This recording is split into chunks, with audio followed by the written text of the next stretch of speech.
Kamen no Ninja Akakage never had a chance.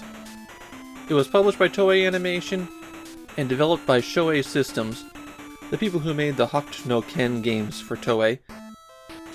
They're also responsible for SWAT and Sukaban Deka 3, so what we have here is a bad publisher working with their pet bad developer and releasing a bad game. Kamen no Ninja Akakage was a very long-running franchise in Japan. It started as a live-action show in the 60s, and then transitioned to animation in the 1980s. That's what the Famicom game is from. It's based on attempts to revive the series as a comic and cartoon. Except from what I'm seeing, it was not popular. It seems like they cut the production short and didn't even air all of the episodes. And the show sounds about as generic as you can get. Akakage, whose name means Red Shadow, is a ninja in a red mask that goes around fighting evil. And that's really all there is to it. Honestly, it's fairly generic, which I guess is why this game was the last gasp of the franchise for 25 years. Then there was a TV movie, and then nothing else. I don't even have a story for this game. I don't have a manual. The game seems to exist mainly as a footnote to a footnote, so I don't really know what your ultimate goal is here. I'm gonna guess kidnapped princess? Kamen no Ninja Akakage is a side-scrolling action game, and your only real goal is to get to the far end of the stage and defeat the boss. Sometimes there's a boss at the beginning of the stage, though. One of the weirder quirks of the game is that 2 enemies will spawn on the screen at a time, and only 2. So if they get stuck for some reason, nothing happens unless you hit them.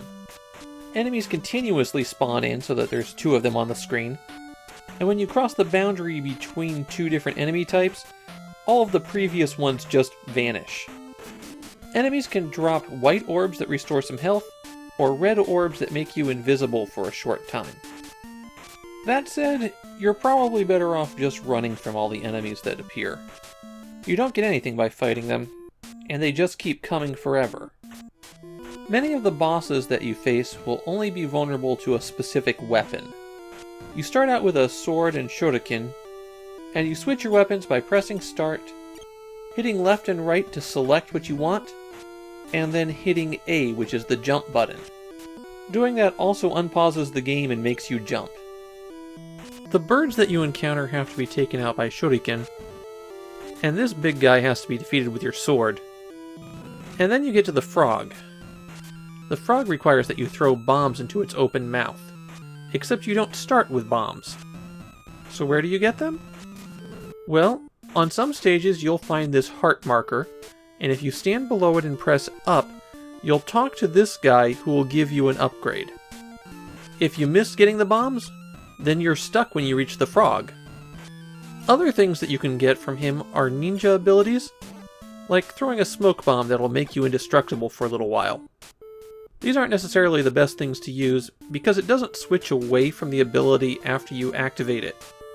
So it's very easy to use it multiple times even though you have a limited quantity. You also start with the ability to summon one of your allies. Aokage is fast and throws a boomerang, while Shirokage is slower and has a staff. Everything seems to die in one hit anyway, so I don't know why you'd bring out Shirokage. You activate your ninja abilities and summon your allies by pausing the game and then pressing up and down to switch between the menus. Kamen no Ninja Akakage is not a difficult game. It took me a while to understand how the systems worked, but once I knew that I should just be running past things, the game became pretty simple. Although the jump over these pits is just about pixel perfect. In fact, the jumping is the worst aspect of this game. You have a tendency to stick on things, or bonk your head on the top of the screen. Doing any kind of platforming is annoying here. And when you're on top of a platform, you can't drop down below it. So in general, it's better to stay on the ground. At least that way the enemies spawning in from the top of the screen get stuck above you. This is a clunky game to play, but I don't think the feel for the controls really comes across in the video. It just feels off in some ways. Like how you should always use the shuriken, although it resets you back to the sword after every level. or how you can bring up the upgrade screen at any time, but the only actual way to get an upgrade is to press up when you're below the hearts. And the game changes after the 6th stage, which is as far as I got. It becomes something with a kind of first-person maze. Kamen no Ninja Akakage is a mediocre game. It's not the absolute worst, but it's definitely not one that you'd go out of your way for.